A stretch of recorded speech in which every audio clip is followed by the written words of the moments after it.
Good evening, and welcome to the August 4th, 2015 special meeting and work session for the town of Ossining. Please stand for the pledge. I pledge allegiance to the flag of the United States of America and to the republic for which it stands, one nation, under God, indivisible, with liberty and justice for all. So we'll start with the special meeting. Sure. Councilmember Harder. Present. Councilmember Jeffrey. Present. Councilmember Blaha. Present. Councilmember Wilshire. Present. Supervisor Donnelly. Present. Are there any announcements this evening? There is. I want to say that tonight we will be voting on the Memorandum of Understanding with the Teamsters Local 456. We are very proud of the team effort between the Teamsters and the town of Ossining. This contract will begin January 1st, 2016, and run for 4 years. As we enter into our budget time, it is beneficial to all to have these negotiations completed, and with this vote tonight, we will have 2 current up-to-date contracts with the Teamsters and the CSEA, our 2 unions. Some highlights: wage increases, 2016, 2%, 2017, 2%, 2018, 2.25%, and 2019, 2.25%. Health insurance contributions will be 3% of salary for all Teamsters hired before 2012 as of January 1st, 2016, which is approximately 11% of their premium. For those hired after 2012, which is about 23% of our staff, they will be paying 15% of premium. These contributions are fair and equitable, and we applaud both sides. Teamsters will be eligible for retiree health benefits if they have completed 17 years of service to the town of Ossining and, of course, are at eligible retirement age. We clarified language in the contract so there will be no misunderstandings. I want to thank everyone who participated in the negotiations. Many hours of discussion went into this agreement, and every person on both sides of the table stayed with it until we were done. The other 3 items on the agenda tonight have to do with tax payments and foreclosure properties. The first is a payment plan that the tax receiver has worked out with the taxpayer and is recommending that this board approves. While this does not remove or stop any penalties or interest, it gives the property owner a little breathing room to catch up with their taxes. They are responsible to keep current on all their taxes as well as make the payments agreed upon with the tax receiver. The second is to forgive taxes on the Priestley Street property. The property was sold for less than the monies owed at auction, but it is good to see that property is off the foreclosure list, which it has been on for many, many years. The final resolution is for the town, authorizing the town attorney to sell 94 State Street to a corporation rather than an individual. This property has a tremendous amount of damage due to a fire, and we are happy to see someone take care of it, not only because it will make a lovely home, but the neighborhood has been very, very patient while we worked on closing this auction item from a year ago. We're going to be going into work session after this special meeting, and I want to remind everyone that in a work session, you'll have the opportunity to speak on the agenda items, on those 4 agenda items. If you'd like to come up and talk, Madam Clerk will tell you. But a work session is for this board to discuss things. It is not an open forum for people to come up to the mic. So we just want to emphasize that point. Madam Clerk. Sure. Are there any public comments on the agenda items this evening?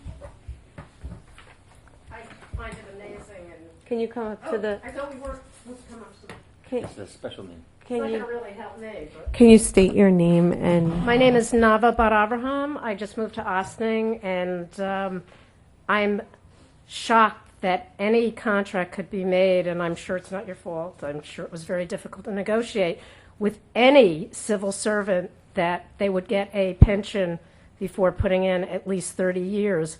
I mean, our whole economy is collapsing or will eventually collapse because we can't afford to support people for that long a period of time. Originally, the contract between civil servants and the public was that they would get security and pension and health benefits and get a much lower salary. That's no longer the case. So it seems to me, because things have changed so radically and we're living so much longer, that the fact that anyone in the civil service could receive a pension without working at least 30 years, I find extraordinary. Well, thank you for your comment. Anyone else? We'll move into our board resolutions this evening. Letter A, contracts Teamster Local 456, 2016 through 2019. B, it's so resolved that upon the recommendation of the town supervisor, the town board hereby approves the memorandum of agreement between the town of Ossining and Local 456 International Brotherhood of Teamsters Chauffeurs, Warehousemen and Helpers of America, AFL-CIO, covering the period January 1st, 2016 through December 31st, 2019, and authorizes the expenditure of funds consistent therewith, and be it further resolved that the town supervisor is authorized to execute a collective bargaining agreement covering the period from January 1st, 2016 through December 31st, 2019. That is consistent with the terms of the memorandum of agreement. Do I have a motion? So moved. Second. All those in favor? Oh, go ahead. No, aye. I was No. waiting. All those in favor? Aye. Opposed? Congratulations. I just wanted to, I think maybe you could clarify that pension is not actually something that's through the state. I mean, really. Well, the New it's- New York State is the pension. It's when for the young lady, we do not tell people when they can get their pension. It's you have to be 10 years in a day. 10 years in a day, but an age too.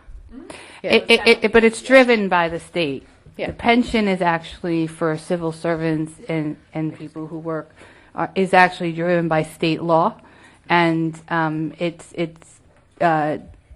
in tiers, and so they have changed a lot of how that goes, but that is one part of this, if I'm correct, that really we don't have the ability to change. Am I correct, town attorney? That is correct. I just thought maybe, Well, there's a tier 6 now, which is a much different pension. I would be driven by tier state 6. law. You'd be happy about how that. Okay, Madam Clerk. Okay, letter B, tax payment plan 58 Camp Woods Road. Whereas the town of Ossining is required to collect town, county, and school taxes from municipality with the onus of the town to make whole the county and school district for any uncollected taxes, and whereas the receiver of taxes has been approached by a property owner requesting a short-term payment plan for the property at 58 Camp Woods Road, tax parcel designation 90.09-2-55, and whereas the town board pursuant to Article 5 of the Ossining Town Code as authorized by Section 1184 of the New York Real Property Tax Law before entry of a final judgment may withdraw a parcel for which payment of real property taxes is delinquent from a foreclosure proceeding and enter into an installment plan for payment of all delinquent taxes, as well as interest and penalties, and does occasionally grant such a plan and has the discretion to accept or reject any proposal by a residential or commercial property owner, providing the owner meets the eligibility requirements set forth in Section 180-17 of the Town Code, and the payment plan conforms to the requirements for such a repayment plan set forth in Section 180-18 of the Town Code. Now therefore be it resolved that the Town Board of the Town of Ossining hereby grants the aforementioned payment plan which terms comply with the Town Code to grant this property owner who has been determined to be eligible, with the understanding that this sets no precedent going forward for this or any other property in the future. Do I have a motion? So moved. Second. All those in favor? Aye. Opposed? Letter C, waiver of unpaid tax following auction Priestley Street lots, whereas the town board pursuant to Article 5 of the Ossining Town Code as authorized by Section 1184 of the New York Real Property Tax Law before entry of a final judgment may withdraw a parcel for which payment of real property taxes is delinquent from a foreclosure proceeding and enter into the in an installment. That's not correct. Yeah. Yeah. But it's missing the wherefore clauses that I dictated and sent over. Do you have the copy in front of you? I don't. I have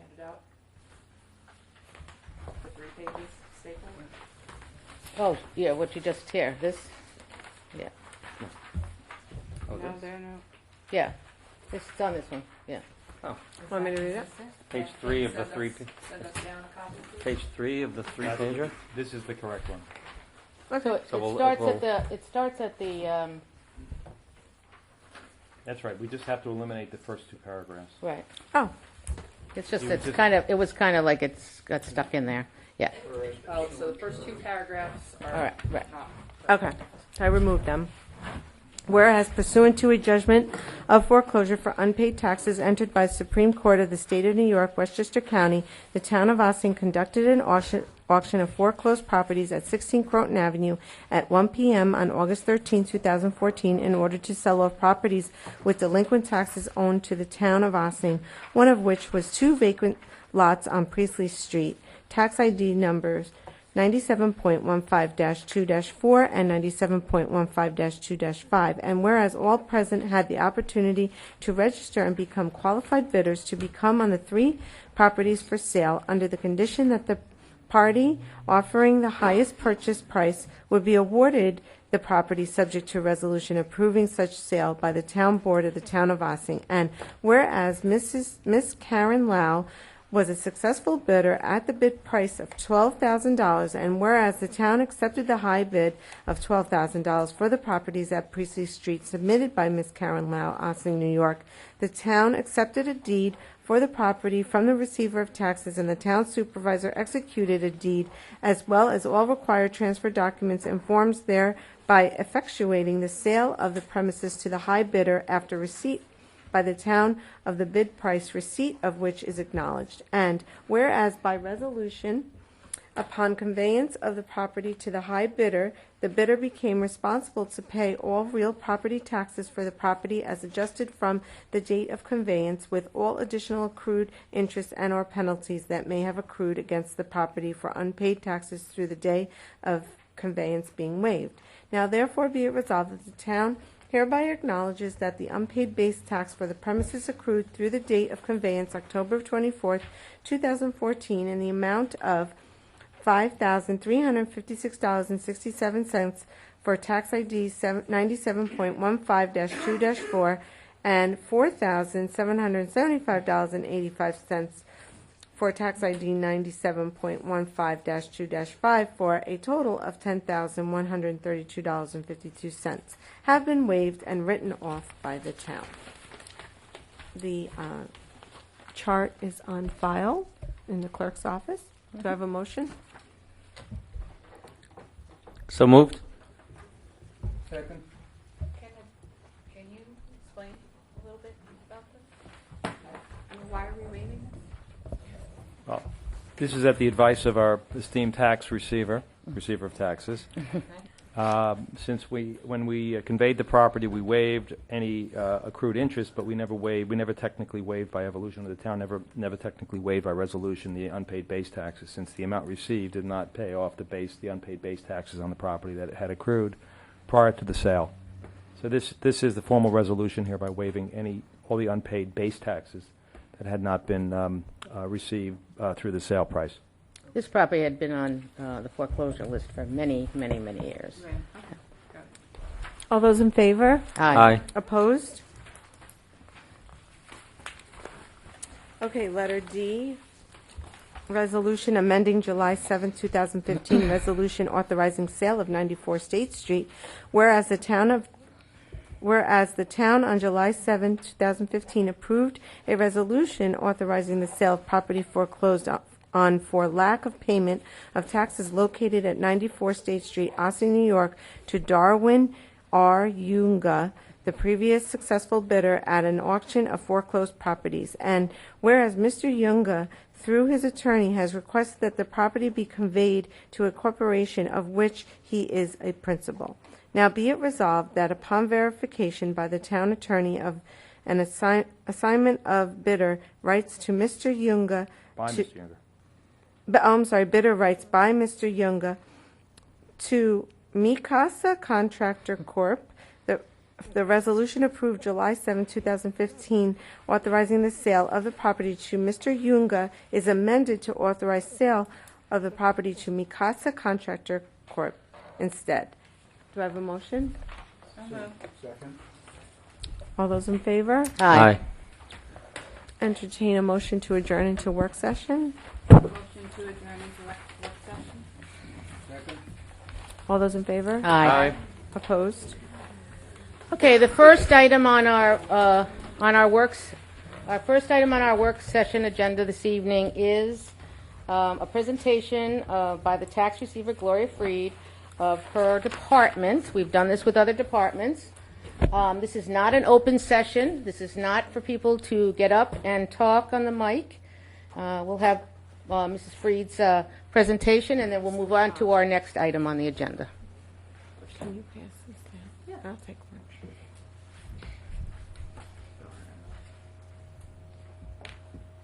Yeah. I'd like to avail myself of the seat. Absolutely. I think you can, the little button, the mouse works there too. Right. Yeah.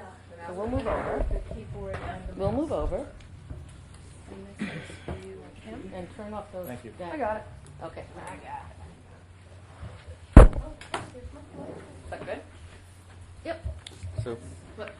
can you hand these down, please? Oh, great. So what are there, 3 parts of this? Or? No, each one Oh, is. which one? Which one is separate? Yeah. So you have one, there's an extra. We have. Okay. No, it's okay. Thank you. Yep. Getting cold again. Yeah, but it was getting very warm in there. Good evening, and I'd like to thank the board for this invitation to speak to you and to discuss not only an explanation of what occurs in the Town of Ossining Tax Office, but also an update on the current status, which is something I usually do earlier in the summer, to bring you up to date on where we are with our taxes, current and past. Let's see if that works. Okay, this is a cordless mouse and a cordless keyboard. Will wonders never cease? We're not tethered any longer. First of all, I'd like to say that the Town of Ossining Tax Office has to be the busiest office in the town.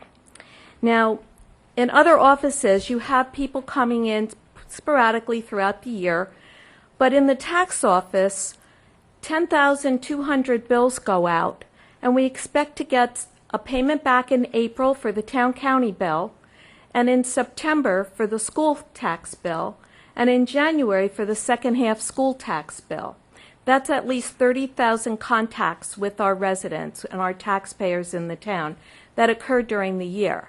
But that's not all of it, because we also mail out more than 4,000 receipts in May for the town-county bill, and the school tax receipts go out in October. That doesn't include all of the many requests that we get. It's not just collection.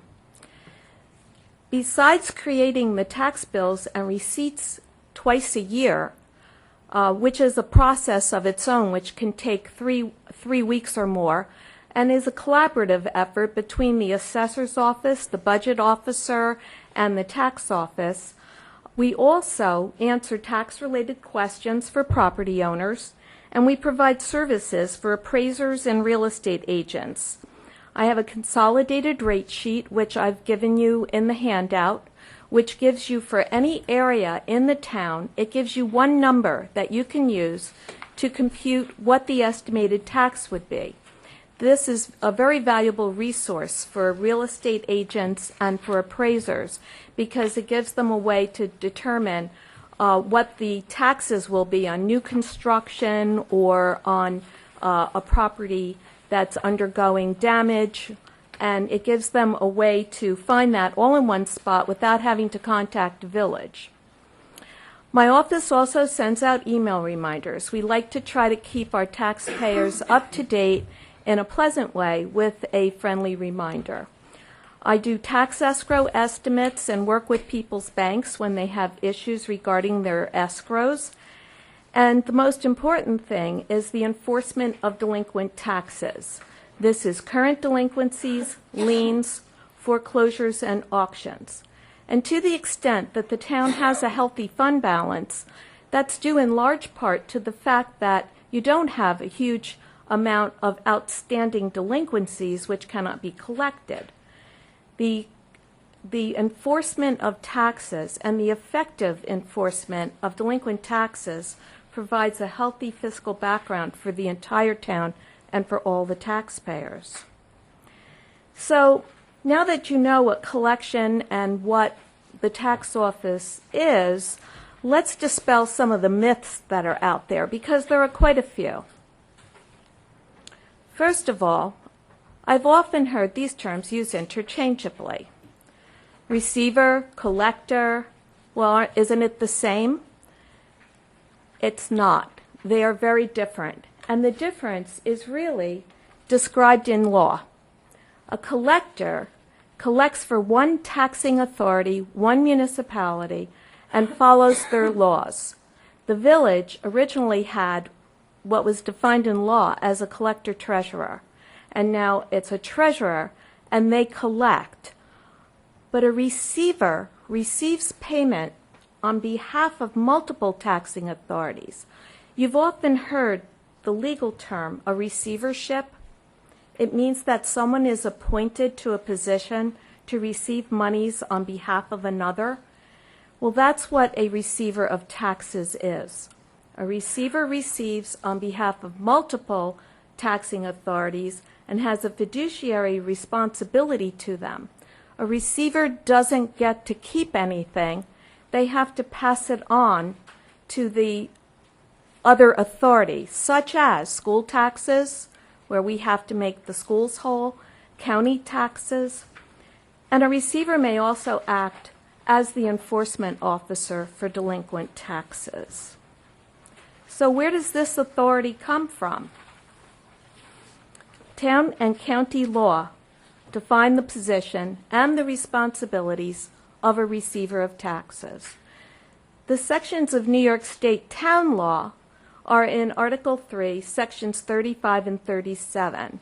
It first describes in 35 a collector, and then goes on to say, hey, a receiver is a collector plus, and goes on to define those powers and duties. The Westchester County Code creates a separate tax act. We're one of the very few counties in the entire state with a special tax act. And what that means is we operate a little differently than anybody else in the whole state.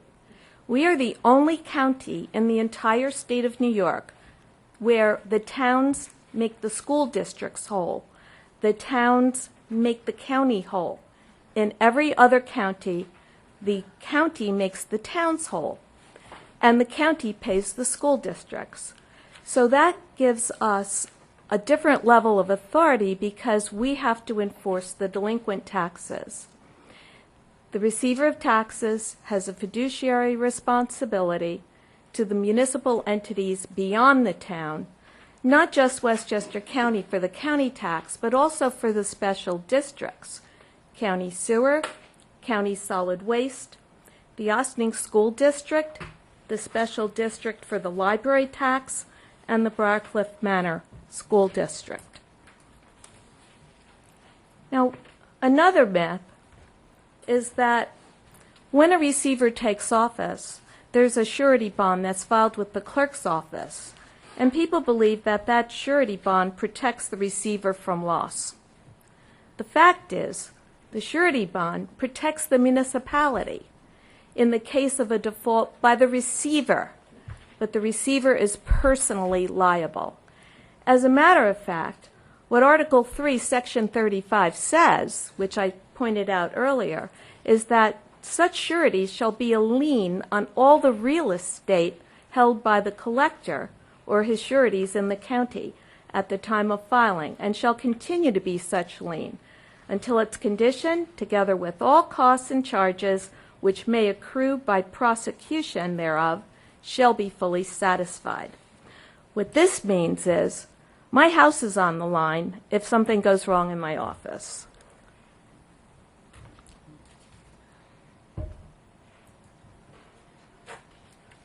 Another myth is that people believe the surety bond covers lost or stolen funds, but it doesn't.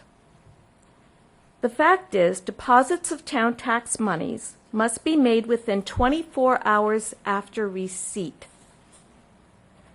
New York state law also says that if lost or stolen funds occur, in the case of lost or stolen funds, a town receiver of taxes is personally responsible for taxes collected by him or her, which are lost or misplaced, and the town could not release him from liability for loss of such monies unless the loss was caused by an act of God or the public enemy.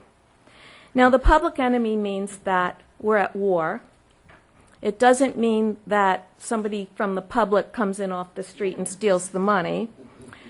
And an act of God is if this building were struck by lightning and everything within it burned to the ground, I would not be held responsible for the cash that burned or the checks. So it's really a very strict rule. And I might add that a receiver of taxes is the only elected official who is personally responsible and whose real estate is collateral for the losses occurred. Now, another myth is that there are people who believe that the tax office collects 3 months a year, April, September, the following January. I'd like you to look at this annual report for the facts. And the fact is that in 2014, we collected every single month. And the month with the least amount of collections is July, where there was only $144,000. But $144,000 isn't anything to sneeze at. And it's a good thing for July because July is when we have our moving up ceremonies, which I will explain later. Another myth. Getting to pay taxes is really difficult. You have to get to the building, you have to mail it, it's got to get to the office, it has to either be postmarked. That's all true. The mail has to be postmarked if it comes in at the end of the month, because if it doesn't have a valid United States postmark, not a postage mark like Pitney Bowes, but a U.S. cancellation of the postage, then I have to accept it without a postmark as being received on the day I get it. And a lot of these bank checks come in with no postmark, and they present a problem. But there are ways that we try very hard to make it easier. In 2002, I started a system of email reminders. People can sign up on the Town of Ossining webpage for the receiver of taxes to receive these reminders. And I send out at least 3 in the months when taxes are due. The month before the taxes are due, I'm sending out an email telling you that we've mailed it and to take a look, and if you haven't gotten it, to call us. We have an online bill payment service that I instituted in 2006 with emails to your bills at www.townofossining.com. What this is once you pay at our website, which is actually hosted by ExpressPay, after the first time, what happens is your email is registered and with your parcel ID, and you will then get subsequent bills directly with a link to your bill, and you'll get that via email. We also have third-party bills. Third-party bills are actually something allowed by law where you could come in, and if you have trouble paying, or you want your children to keep an eye on it for you, or a neighbor because you're going to be away for a year, you can have your mail sent to a third party, your bills sent to a third party. In my office, the State Controller's Office allows post-dated check holds. So if you want to pay on the last day, and we get about 220 to 240 of these every time we have a collection, you could bring in a check post-dated for the last day of the month, and we will hold it for you. And we'll actually be able to post that to our account in advance with the last date and hold it. And there's an opinion of the New York State Controller's Office that allows us to do that. As you approved tonight, the board approved a payment plan for a qualified taxpayer in foreclosure. Not all offices do it. Not all towns do it. The town of Ossining chose to put it in their town code, and it's a great help for the taxpayers who are in foreclosure. In the one tonight, people paid for the April town county bill. I've worked with them since. They came in with a check for 40% of the delinquency plus that town county bill. That was almost 50% of the amount due. And in approximately 7 months, they will have completed a payment plan. And last but not least, we always have lollipops to try to take away the pain. It's kind of like when you're a little kid and you go to the doctor's office. Whoops. Did we? Okay. Now, another myth. There are people who believe that everyone pays on time and all we have to do is enter payments. And that's really a myth because with 10,200 properties and 3 tax payments each, we find that over 30% need to be researched. And the reason for that is they're coming in without a stub, they're coming in from a title company, they're coming in from a bank. We've got nothing with them to indicate a bill number. We get about 10% duplicates that have to be refunded or returned. And because we post our payments in-house, what happens is that we can find them immediately before we cash a check. So it doesn't have to go through the lengthy refund process. We could send a check back immediately. And I have form letters that we use to send them back. We get at least 1% of the total amount collected, or not the total amount, but the total number collected, have overpayments. And this happens because someone might pay online, but his wife wrote a check, or the bank is paying and they're paying, or we've had them where a person refinanced, the old bank paid, the new bank is paying, and we get multiple payments. And once we get them through the automated processes, it's automatically in the account. We then have to do a refund. And after each collection, each major April, September, January, there's always at least 500 unpaid bills that we have to handle as delinquencies. And another myth. Everyone pays with a blue envelope and a tax bill stub.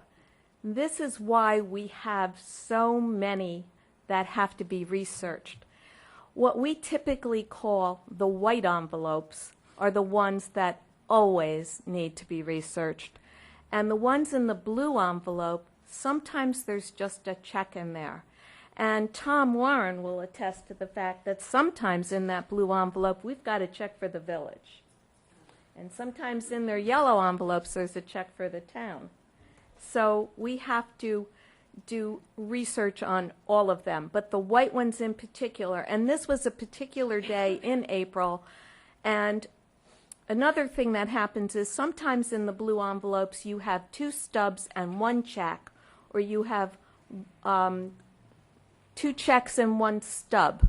And that's significant because you can't run those through any kind of lockbox scanning machines. So who helps staff the tax office? Julie Davis is the deputy receiver, and Patty Cunningham is the assessment tax aide. This picture was taken in the assessor's office because she hasn't been in my office for the last 2 months.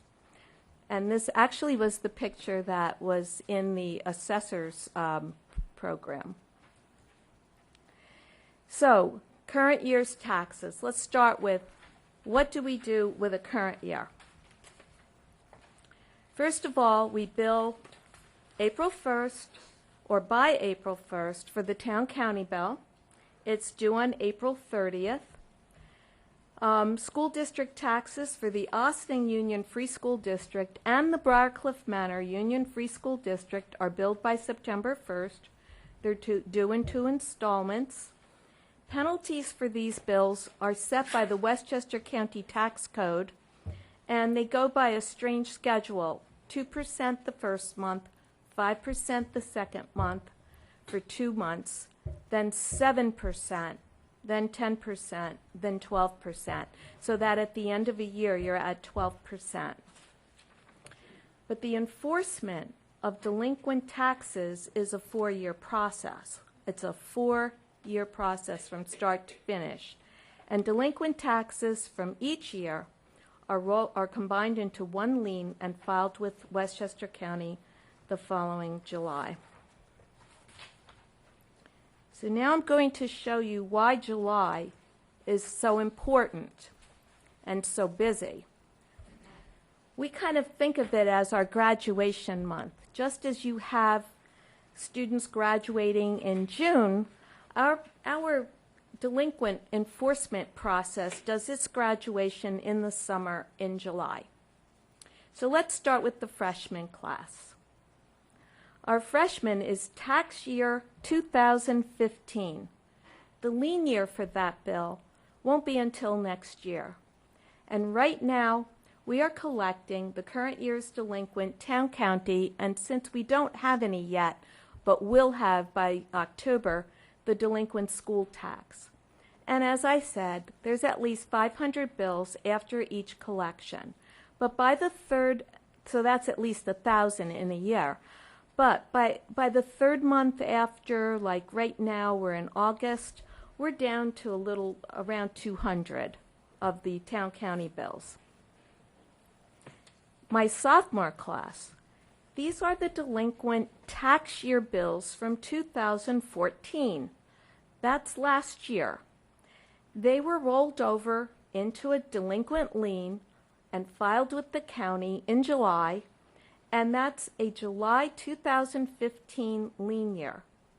And there were 109 of them as of July 2015. That's what we filed with the county. Now the next group I like to call tutoring, because these are the people who get the special one-on-one attention, and that is the payment plan that you just approved. Last year I had 9, and every one of them is paid in full. So it didn't take a full year to get them all paid, which is good because the taxpayers caught up and they're no longer delinquent. But tutoring, I have one plan right now. However, I work with the law firm, Mark Toulis, who is now Toulis Geiger. They've changed names and locations, but it's still Mark Toulis who's handling our foreclosures. And he's going to be working on the current foreclosure. So what we do together is I prepare letters using mail merge that they print on their stationery and they mail out, and they went out last week. And those letters inform people that he's preparing the foreclosure to contact my office, and if they don't take my letters seriously, they usually take his letters seriously. So that went out last week, the end of last week, to the junior class. Those are the people with tax year 2013. Now they're 2 years behind, and they have a July 2014 lien. And right now I've ordered the title searches. We're starting the foreclosure last leg. Mark has sent out those letters, and I will be preparing the papers after I get the title searches back in another 2 weeks. We will be preparing the papers to move forward on the final stage of a foreclosure. And then finally, we have our graduating seniors. Our seniors graduate when we auction the properties, and they move on into the big wide world independently and have new owners. Right now we have 6 judgments. Now normally I do the auction in August, but with the agreement to sell 94 State Street, I have to wait because You can't auction a property simultaneously as you're doing a sale. And I have to wait until after the closing in order to start the work on that, because otherwise 94 State Street would have to be listed in the legal documents for the auction. So with that decision to sell the property, because I had it back on the list with these 6 judgments to auction, so with that decision, we've had to put the auction on a back burner. And as soon as I know that the property has sold, we can move forward and auction the remaining 5. So what does this look like in terms of the liens? What do you have left? This is the 2010 liens that rolled over in July, and what's left is 94 State Street. That's the property that hopefully will be closing soon to a corporation. Here is 2011 liens. Now that's 2010 taxes, and there's one, 94 State Street. Here is the 2012 liens. I can't find my mouse. There it is. 2012 liens. There's actually 2 left here, because not only is 94 State Street here, but last year the board granted a delay to a homeowner to sell a property. That's 19 Cedar Lane. And unfortunately, they haven't done so. And I've been in touch with the attorney, and the attorney said that they are not going to move forward with it. And so therefore we need to auction it, or I need to find out what the status is with Medicaid liens, because the reason they don't want to move forward with it is because there are other liens on it. Here are the 2013 liens right here. The 2013 liens, this is the senior class. This plus these other 2 members of the class. These are 4 properties that we foreclosed on in last year. The foreclosure finishes in February. We give them additional time, but those 4 have not paid, and those are the other 4 properties. So the 6 that we would auction are from the July 2010, 11, 12, and 13. And it's those liens, and those foreclosures are done. We have 6 judgments. Next we have the July 2014 right here. These are the 25 properties. There's really 26, but one has a payment plan. So that's the 2014 junior class. And here in July 2015, this is the current rollover.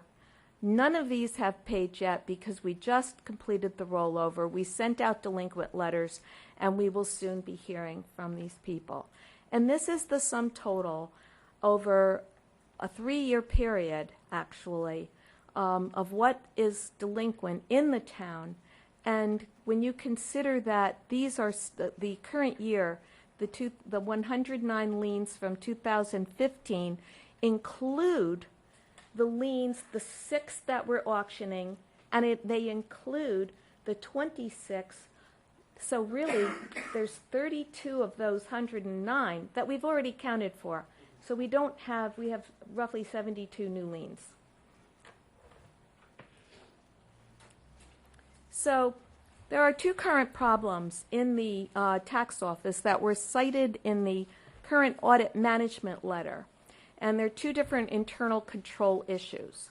One is staffing issues. The supervisor's policy of holding money in any office other than the receiver's violates the state law. We were cited for that in the management audit letter. The office is currently understaffed, and it means that if 2 people have to be out, then it's closed, and that has occurred. And when it is closed, there is nobody authorized to accept payments. It's very difficult when we don't have enough people to get the exception processing done in a timely manner. Now, these exception processing are all of the things that come in that need to be handled manually, such as bounce checks, duplicate payments, refunds of overpayments. That 10% that I showed you, they're usually the things that you don't see them during a collection. You need to get through the collection, run the reports, and find your exception processing after the fact. The second citation in the audit management letter was security issues. We have no agreement with the courier. A courier picks up the payments every day, but we don't have a written agreement with them.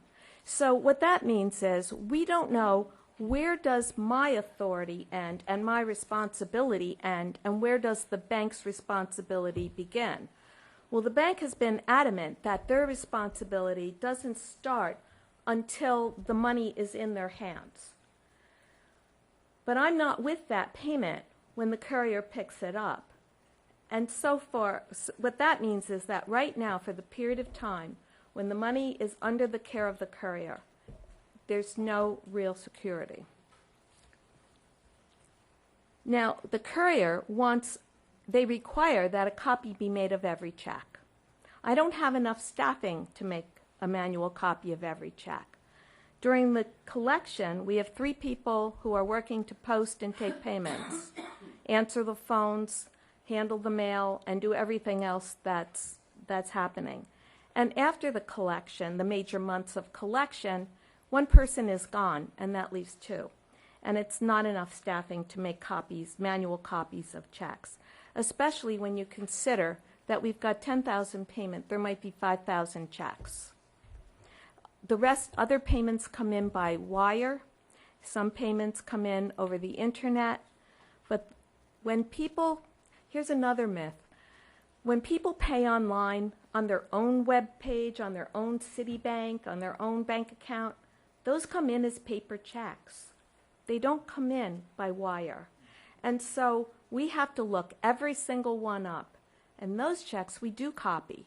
And the reason why we copy them is I don't have a bill stub. I don't even have a letter. I don't have anything. And we have to have something to prove to the auditor that this payment came in and was for that person.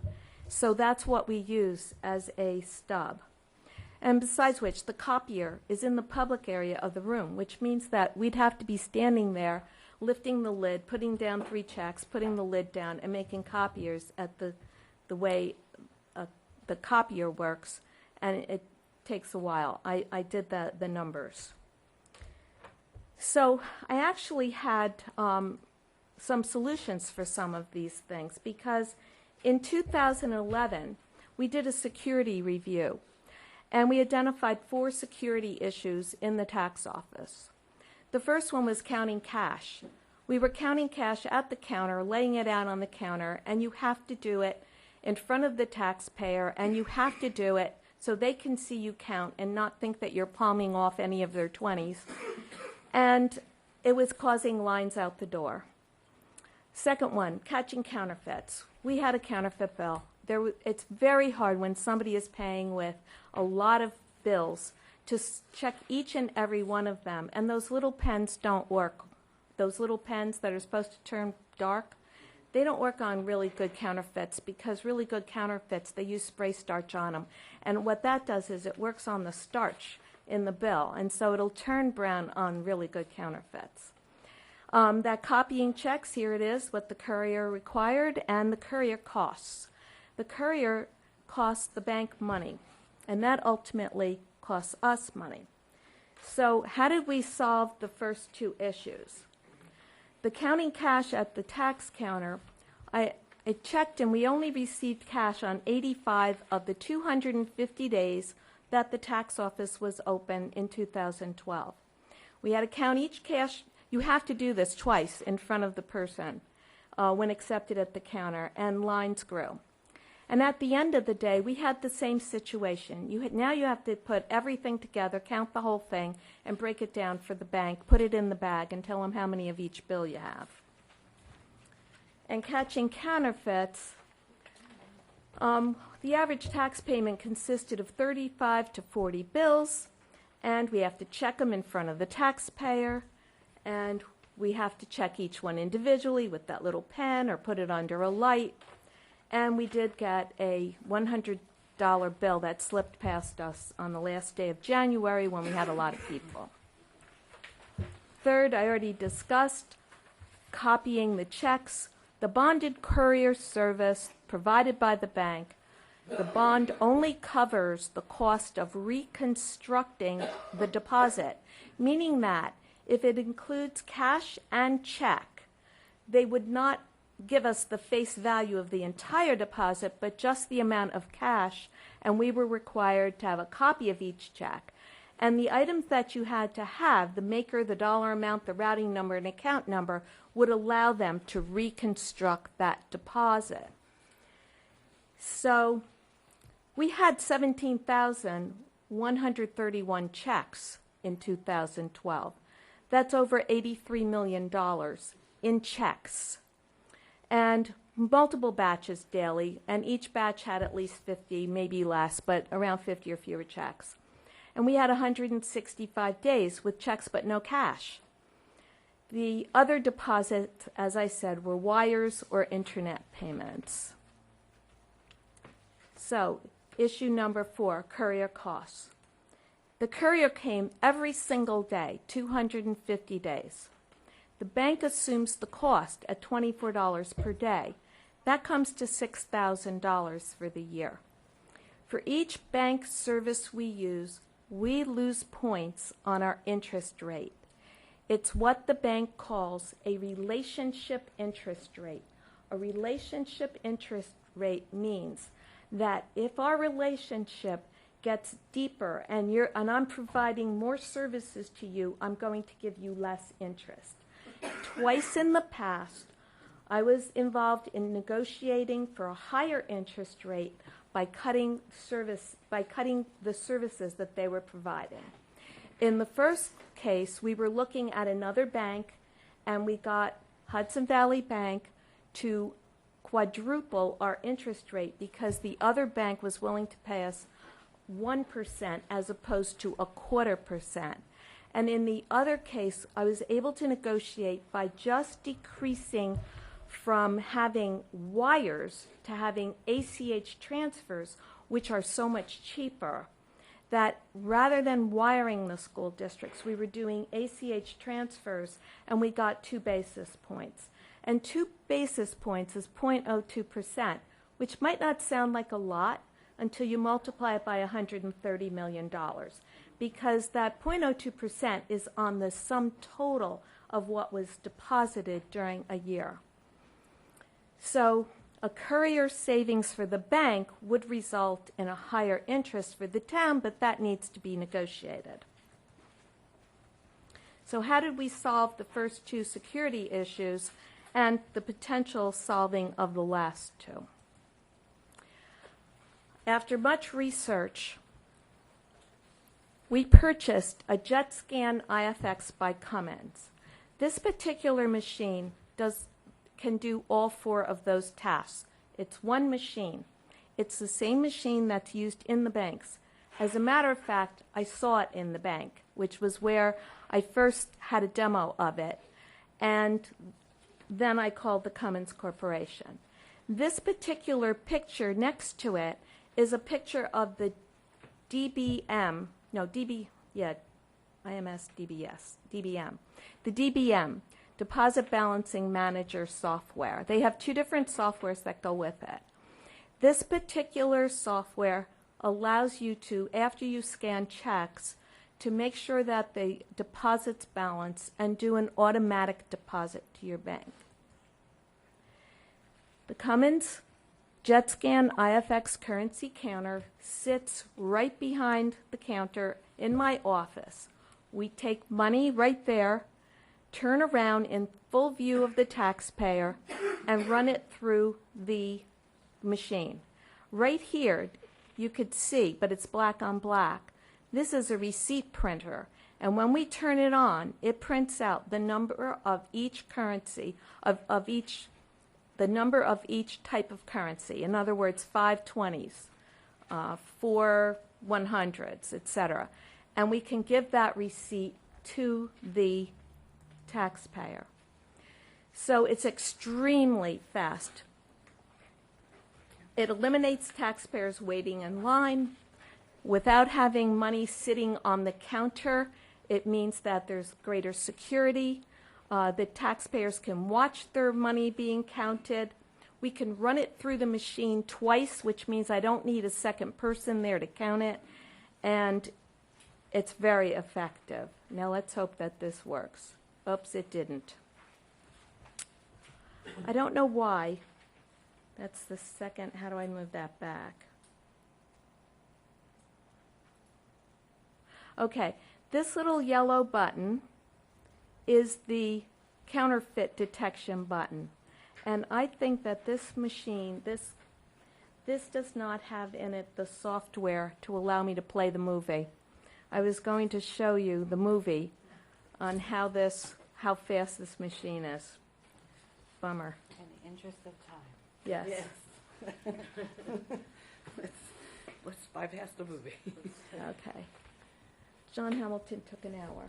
No, you can have You're an hour, so You Okay. can have your hour. All right, well- We don't need to see the... Okay. The movie. All right, now I can't get it to move forward. Oh, there it goes. Okay. Catching counterfeits. So I showed you the little yellow button. We turn it on, and we have the upgraded version to recognize new bills, and we did catch a sophisticated counterfeit bill from Peru. And as a matter of fact, we called the Secret Service. They came in, and at the next tax receivers meeting for Westchester County, our bill was the center of attention. Copying checks. With the addition of one piece of software, the machine can also scan checks as quickly as it scans the currency, and it creates an image of each one. It retains the information that's necessary for the courier, and it can scan and copy more than 400 checks per minute. As a matter of fact, it's rated for over 500. And that reduces the exposure to security.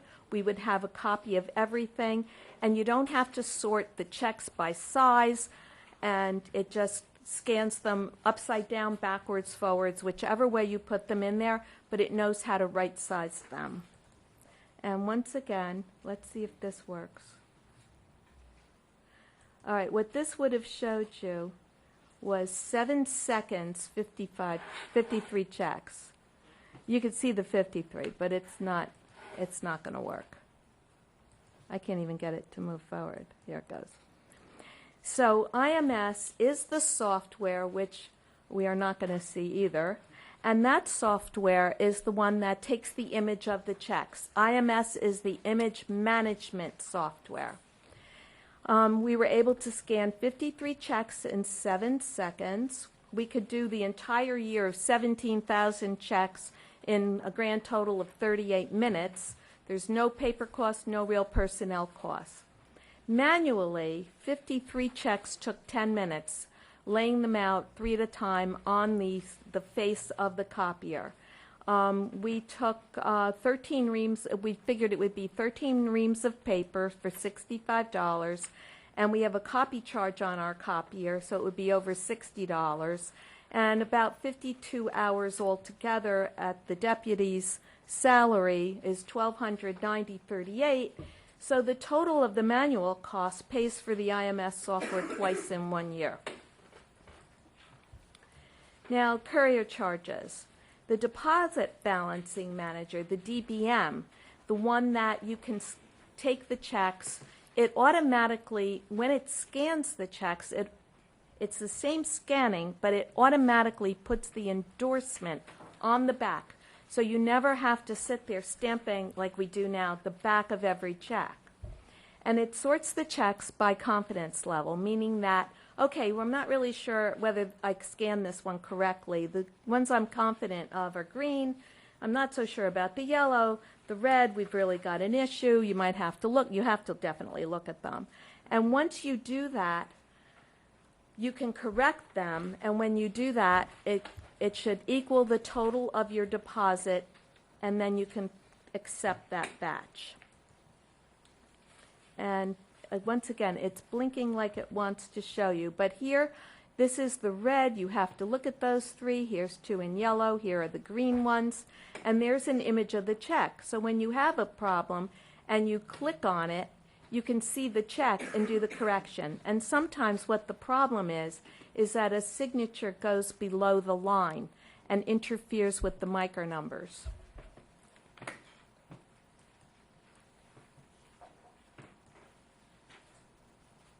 All right, it's not moving. You try hitting the, the arrow key? I'm hit, yeah. Oh, try hitting on the keyboard. For Ah, uh-oh. that's not so good. Just wait for the program to respond. Yeah, it's just, it was thinking down here at the bottom.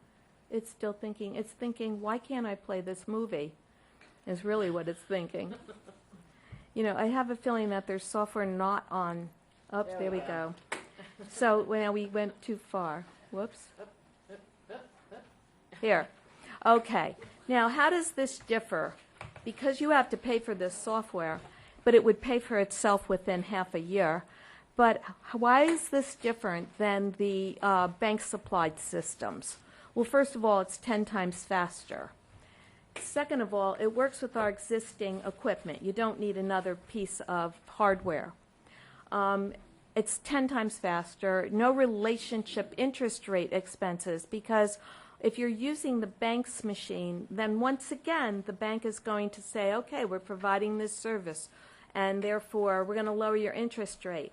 And you can really see that, and you could see that difference by comparing interest rates from a municipality that uses a lot of services versus one that doesn't.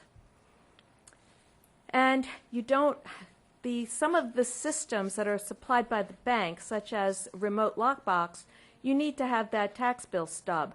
And like I showed you, the white envelopes versus the blue, we don't get all the tax bill stubs. And secondly, in the blue envelopes, you're getting 2 stubs and 1 check. That doesn't work with that system that the bank supplies. And secondly, you might get 2 checks and 1 stub because people are splitting the cost, and that doesn't work either.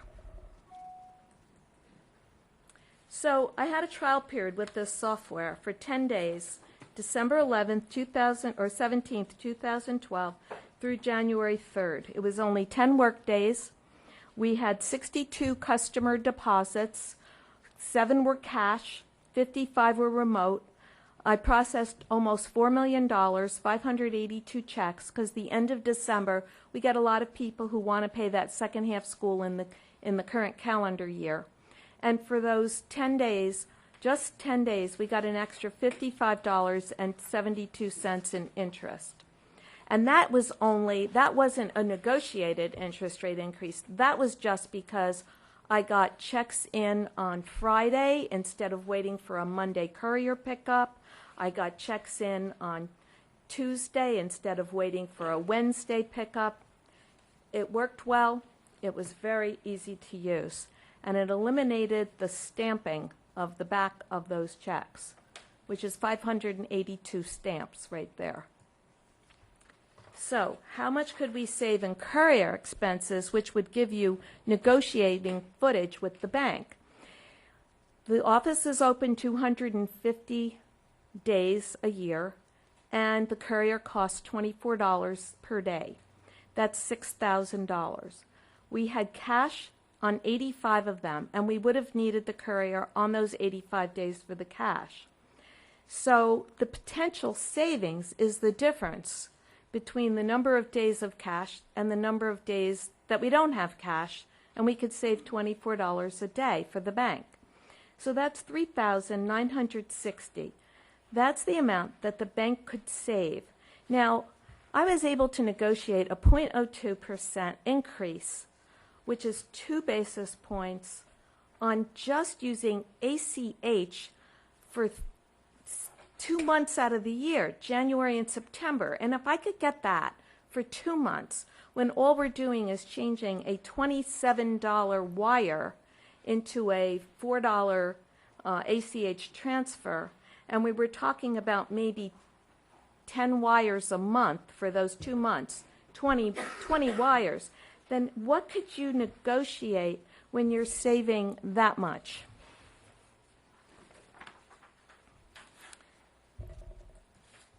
So benefits.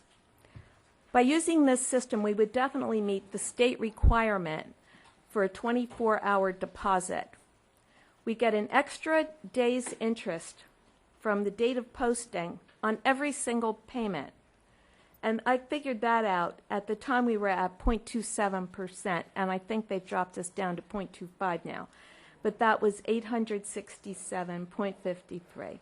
You get 1 day's interest for each deposit, 3 days interest, extra interest for each Friday, 4 extra days for Friday deposits with holiday Mondays, 5 extra days for the Thanksgiving Wednesday deposit, 2 extra days for every other holiday. We'd save time preparing deposits and endorsing the backs of the checks. You're saving the courier fees on 85 days. You only have 85 cash days. 170 some are 165 days are no cash, and you could have a potential, even if you only figured it out to be 1 basis point, you're talking $1,389. That's 1 basis point. And if it was 2 basis points on the whole year, you're talking close to $3,000. But really, more importantly, the additional security, from my point of view, is priceless.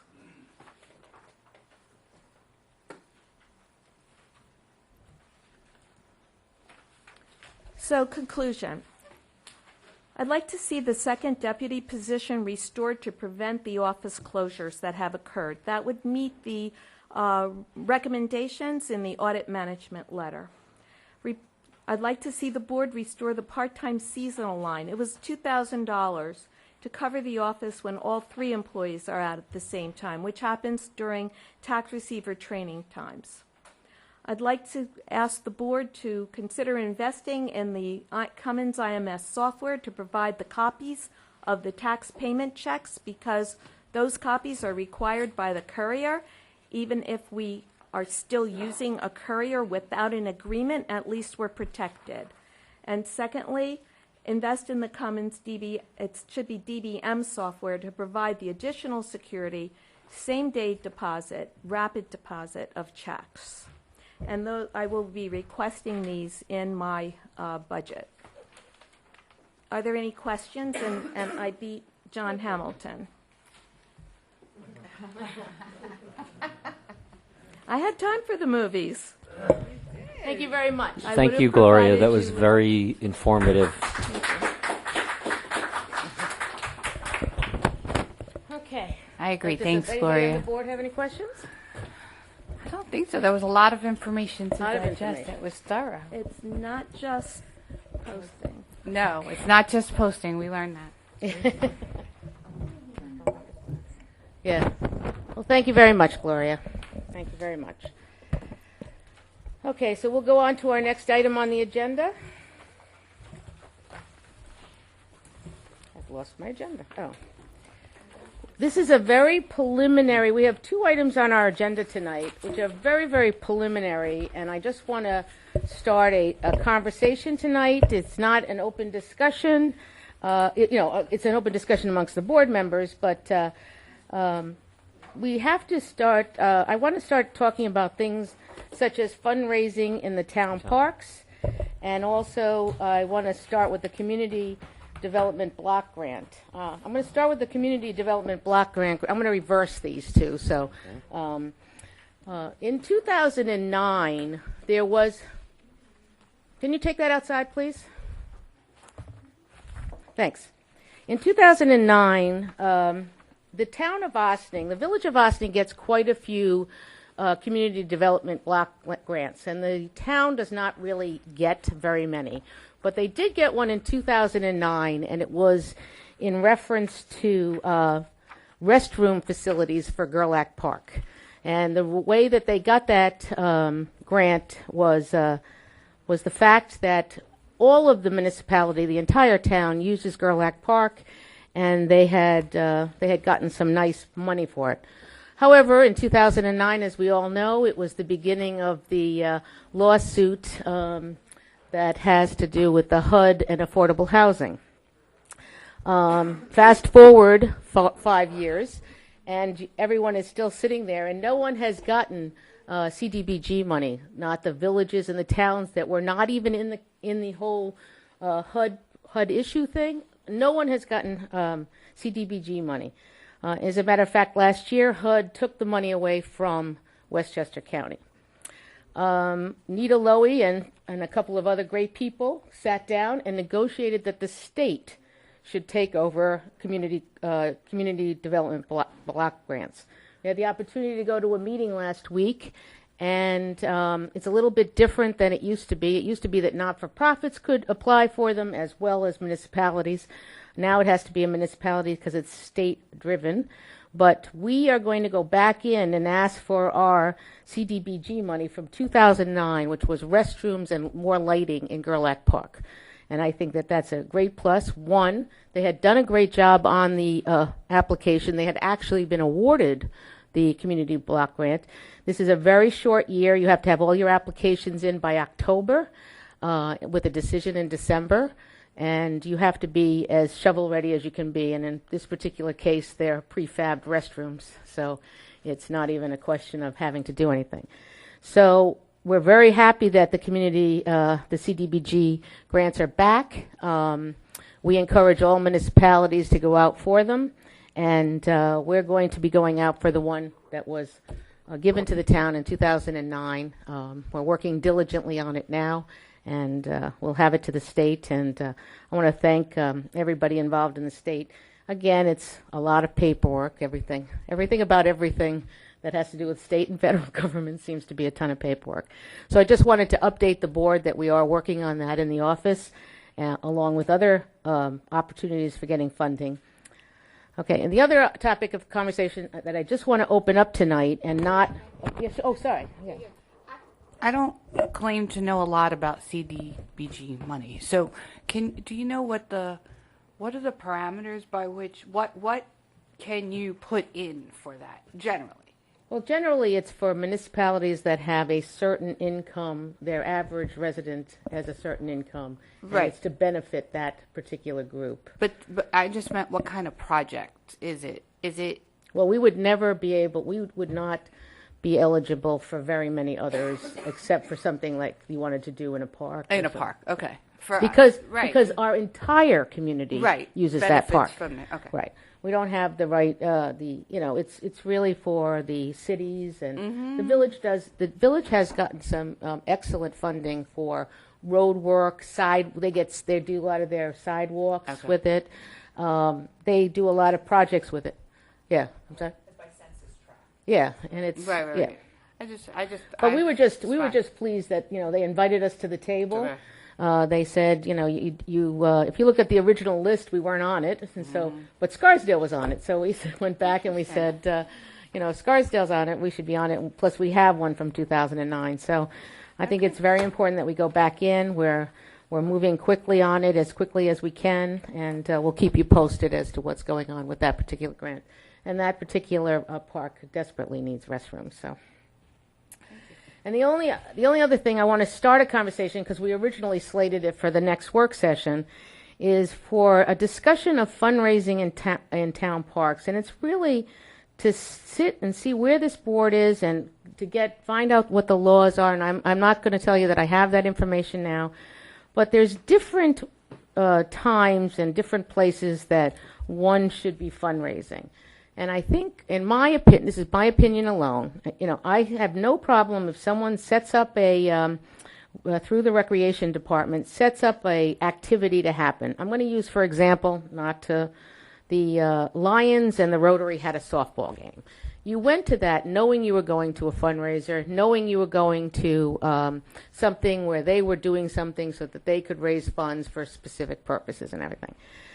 I'm more talking about, and again, we have Mark Reisman is working diligently on this, but I'm talking about more of if if the community pays for an activity such as the fireworks, the concert series, and it's in parkland, to have any group or any multitude of groups go in there and try to do fundraising during that activity opens up more than whether they should do it or not, but also opens up a Pandora's box, because once one group goes in there, then everyone, you can't stop anybody else from going in there and doing fundraising.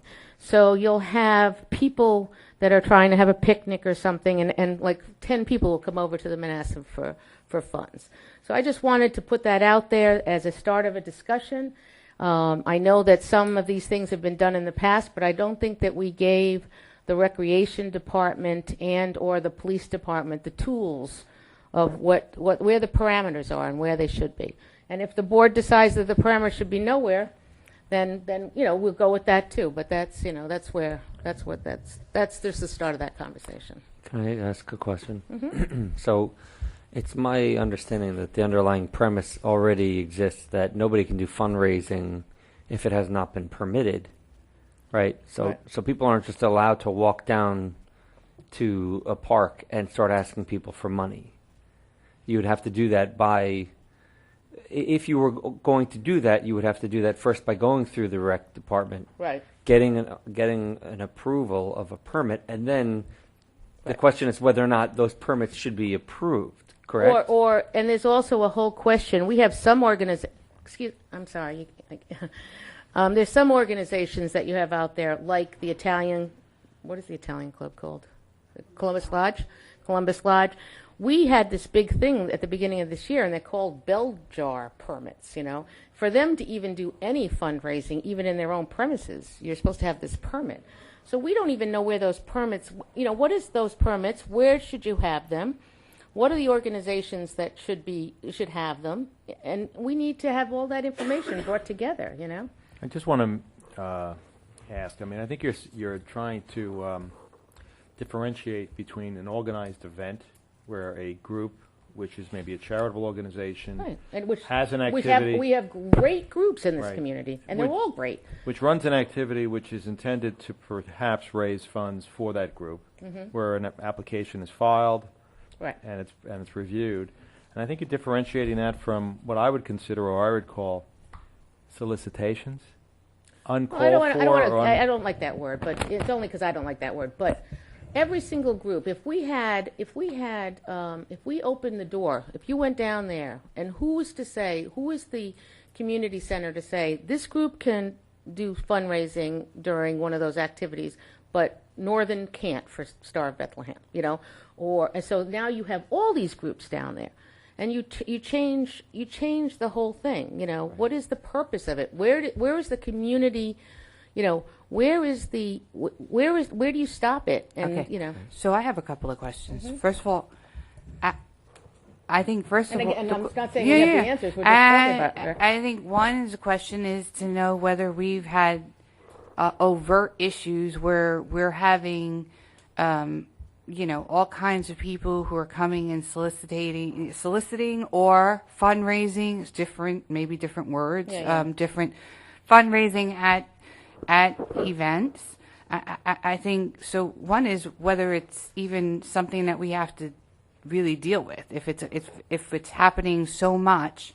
I think the other thing is, everybody has a different idea about what it is that they welcome or are bothered by, right? We're all individuals. So some people might go to something and they don't really like certain types of vending things because that's just not something they're interested in. Or somebody might come and maybe don't like elected officials walking around in certain places. But some people like meeting their elected officials or the judges who are running or that person who's running for that office and think that that's a good thing. Some people think that it's good to have different vendors at different events because they have choices.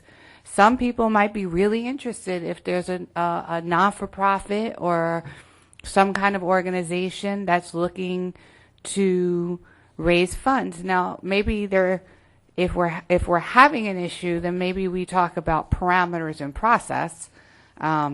Maybe there can be ideas about how you go about that. But I think, when people start thinking about fundraising and nonprofits and all those things, I mean, let's take the Cancer Society. Everybody knows the Cancer Society. It's big, right? So I think there are some people who wouldn't mind if, you're having an event that's a concert and it happens to be that the ACS has a booth there and they're just trying to raise awareness and possibly if somebody's willing to give money. I think there are a lot of people who wouldn't mind that. So I think it depends on preference. Are we having problems now? We have some people. We have some people that have said something to us, and it's so. Because I just wanted to say, I remember that's not working anyway.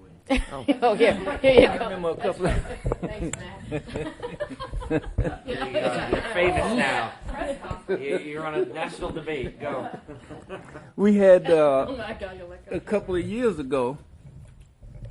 We had some political people wanted to have fundraisers for political, and they had quite a big debate about that.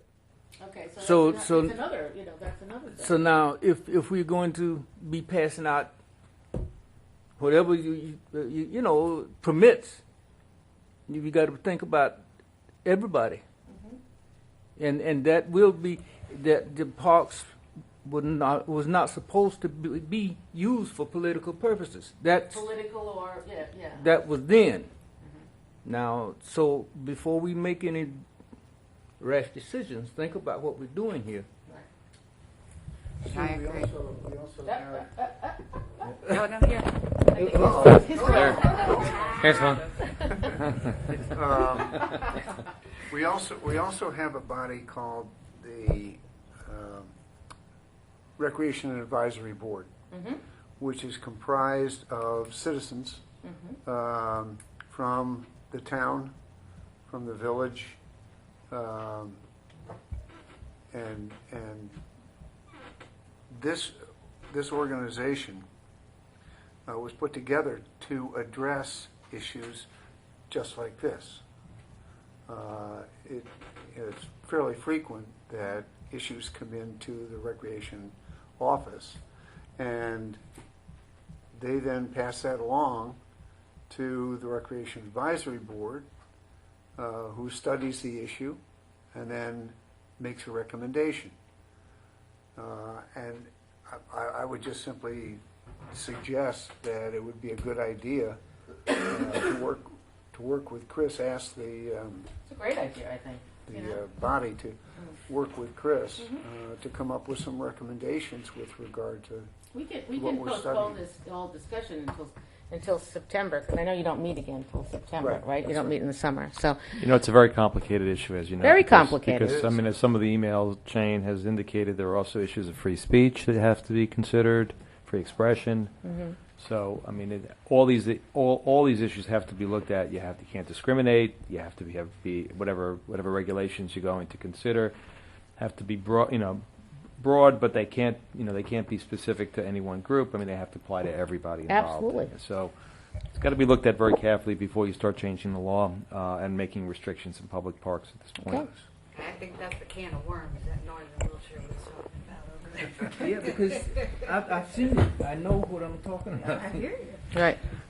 Just to add potentially to the discussion, I'm sort of reiterating because I don't really feel like I got an answer. But we're talking about there's already an understanding that there's no what I would call a walking solicitation. People are not allowed to walk up to people and say, "Hi, I'm with the such and such group. Would you like to make a donation?" I assume that that's out of bounds no matter what. It's not in the law. There's nothing in the law See that says that. Yeah. Okay, because I'm operating under the premise that people are allowed to get tables if they go to the rec department and they get a permit and there's a function. Well, it's even like Green Earth Day, like Green Right. Ostining Day. Right. So every You know, so you the- have vendors. There's a limit. Maybe you allow up to 20 or 25 tables, or maybe there is no limit. But Right. if you're having a function and you're allowing a number of vendors, I don't see any reason why you couldn't limit it, and then it's on a first come first served basis. And say, for example, on 4th of July, if there's a limit as to space, you have a real space limitation down there. I think you could reasonably say we can only allow food vendors or something like that. Well, that's, I on think this that's, I unique think, circumstance. I think that's what we just have to look at. I like the idea of going to the rec advisory group. I like the idea of researching what other people do and seeing where we are so there's some guidance. There's some guidance from this body, as to what, and if it ends up that there's no guidance, then catch, so. Right. And I don't know if you remember, but back a few years back when they used to have basketball games. See, I mean, there's a lot of these things that you got to remember, and these people, these games, they're bringing people up by the busload from the city, Right. in Yonkers, everywhere. They will come up, Crazy.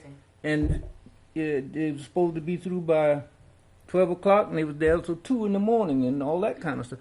I don't know what we're talking about. No, it was a little before your time. But it was, they used to have basketball games at the parks.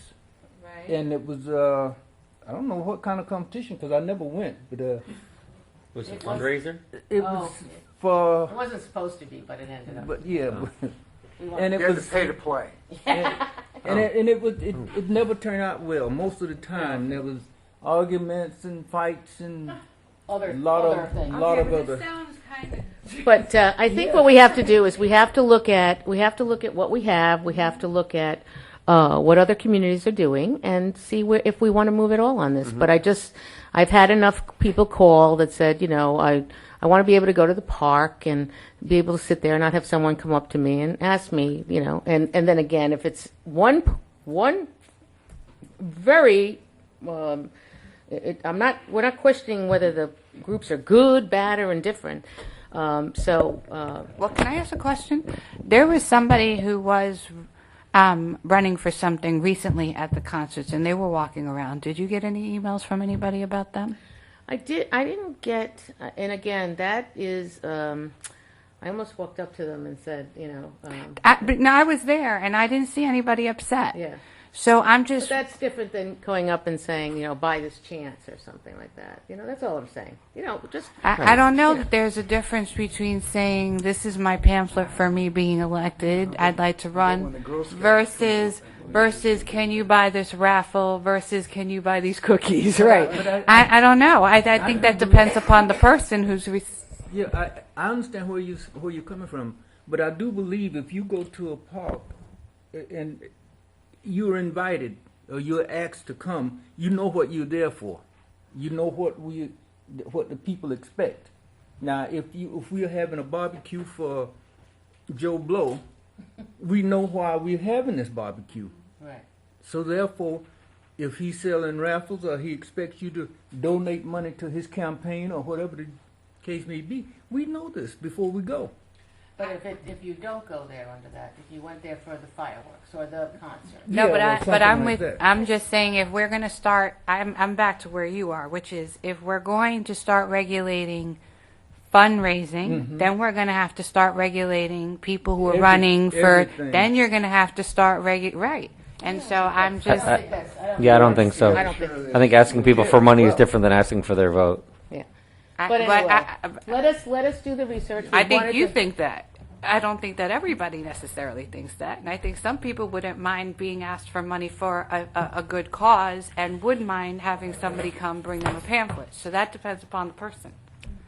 I agree, but the ability to represent our constituents, and I'm going to guess that somebody would more people would likely be not wanted to be asked to open up their wallet and hand out a $20 bill at a 4th of July concert as opposed to being handed a pamphlet and say, vote for me. I think that Just- that's your opinion, though. Okay. It is. You're right. But Okay. so that right I'm there sharing means that with you on purpose. and I would probably rather give $20 for a charity than have somebody. I don't Well, know. it could be one charity or it could be 15 charities Right. that are coming up It to you could be, then. but it could be one person running for office or 15 people Yeah. running for office. But anyway. So I just wanted to, that was Okay, good. so That next was time I'm good dialogue. fundraising, I'm knocking on your door. Don't We don't continue the meeting. We just want to show you that we don't continue the meeting. We don't end the meeting abruptly. It's like when you get disconnected on a phone call, you always call the person back because you want to be able to say goodbye to the person, right? Just so that you know you're ending the conversation. Depending on the person. Well, that's true, but but anyway, that was the start of a conversation. Those were just the two things that we wanted to start conversations on. We do want to remind everybody that some of the things that are going on. September 1st is our next town hall meeting, and that's the one where we're going to be talking about all the new laws that we're looking at and the comprehensive plan. So that's a major thing. We have some. Oh, and this Friday night, and I hope it doesn't rain. This Friday night is the Firemen's Parade, and we want to make sure that everyone is there. I'm supposed to announce this to you all. 6:45, and it's back on the corner by Melrose Lumber. You know how it had moved to Independence Hose for a couple of years, and we didn't know it had moved? Yeah, so it's back there where we normally meet for parades, and we hope everybody fills the street up all the way down Croton Avenue and then down Main. This particular parade does not turn onto Spring. It goes right down to Main. The reviewing stand is across the street from the post office, and then they continue marching down, and they go down to the waterfront for some refreshments. That means that there is no concert this Friday night, so we want to remind everyone that the concert is not on for this week. On August 14th, which is the next Friday night after that, is our own KJ Denner is going to be playing. She came in to see us the other day at the thing. She just won an Independence Music Award, so we're very, very proud of her, and it's going to be an exciting concert. We tell people to get there early. She usually starts a little early, too. Get there early so you get a good picnic area. Wobble Cafe will be there, of course, and then again, they are the ones that fill out the forms and sell, but they sell food, and they are always there, so they enjoy that concert the most because she really does bring in her fans from all over. But she loves playing it, as she said to me. I love playing at home. And so we have the opportunity to have KJ. The next week, August 21st, is the Old Mill Singers, and they are a local group too, and we're very proud of them. And they'll be down at the waterfront on August 21st, starting at 7 p.m. That is our last concert for the season. It's hard to believe that we're talking about the last concerts of the season. The summer is flying by. It's already the beginning of August. For us, that means we start our supervisor budget times, and but we're very excited about. We're very excited that we got the contracts done, and thank you all for ratifying it tonight. And now the contract will be put to bed for the next 4 years. I just wanted. Absolutely. You have to do it because I don't know. Okay. The young lady who's played in tennis. Jamie Loeb, yeah. So I just want to. It was Jamie Loeb Day, yesterday, say right? Congratulations to her Yes, from the board. absolutely. There's a couple. Our sports teams are doing so fantastic. Jamie Loeb is a great tennis player, and she was called Jamie Loeb Day yesterday. And our little little league. Yeah, our little league. It's hard for us to call it little league because it was always called Jesse Collier, sports. Our little league, while they might not have survived the tournament tonight, they have done exceptionally well in little league. They came in second overall for the state. Yeah, so it's phenomenal, this little travel team that they put together. So very good. And our Spartan swimmers and divers were at the Briarcliff. There was a big, right, Anne Marie? Anne Marie has a little swimmer in her family. They are young kids. So sometimes when I say little, people, yeah. So we have some exciting things. Summer camp is winding down for the year. So it's been a good. This is the last week. It's over this week. So they started a little bit early this year because they usually start after the 4th of July, but they started the week before. So this is the last week of summer camp. Hard to believe. They've done an excellent job there, and And, we did suffer through a couple of hot spells. We did open the spray park at Lewis Angle Park from 11 to 7 all last weekend because they were talking about 90-degree plus days for all those days. And when the temperature goes above 90 degrees, Chris is going to be posting a lot of stuff on Facebook, and we'll try to send out some blasts real quickly too, so people know that the spray park is going to be open. We had our meeting today just to update people on our recirculation. It's been this is like the project that never ends. But we had our meeting today with the engineer. Never ends. We're always recirculating, but we're going back to the Department of Health for the last time with their answers to everything with the engineering company that we have, and we're looking to go out to bid on it and get it done in this fall.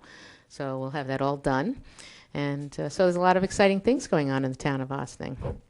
Anybody else? You want to? Freezing. Okay, Kim's freezing.